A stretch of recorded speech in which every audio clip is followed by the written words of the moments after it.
Баршамызға сәлем достар. Әдеттегідей сіздермен бірге түс жору каналы. Бүгінгі шығарылымыз түсіңізде құрбаға көрсеңіз, оны қалай жору керектігін назарларыңызға ұсынамыз.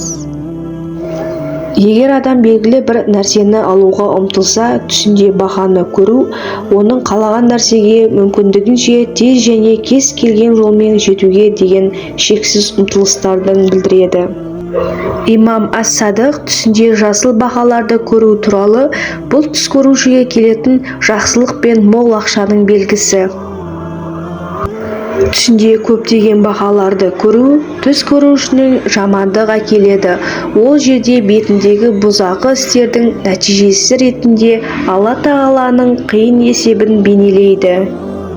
Кімде-кім ұйықтап жатқанда жалғыз бақа көрсе, бұл тақуалықтың жаратушыға жақындағанын, күнә мен жамандықты жасаудан сақтанудың белгісі.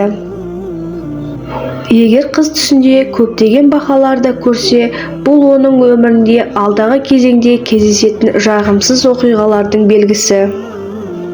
Қыз түсінде кішкентай бақаны көргенде, бұл оның жұмыс саласында молшылық пен жақсылыққа ие болатынын білдіреді.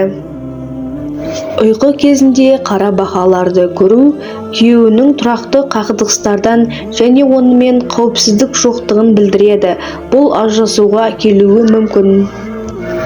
Егер жүкті әйел түсінде қара бақаларды өлтіріп жатқанын көрсе, бұл оның басынан өткерген қиын кезеңнің аяқталғанын және оның өмірінде бақыт пен жайлылық келетінін білдіреді.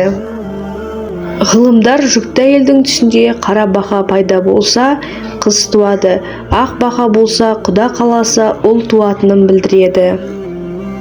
Ажырасқан әйел түсінде бақа көруі, Алла қаласа алдағының жақсы болатынын, қайғы-қасіреттің орнына қуаныш басып, жанжал мен зардаптардан алыс бақытты, жайлы өмір сүретінін білдіреді.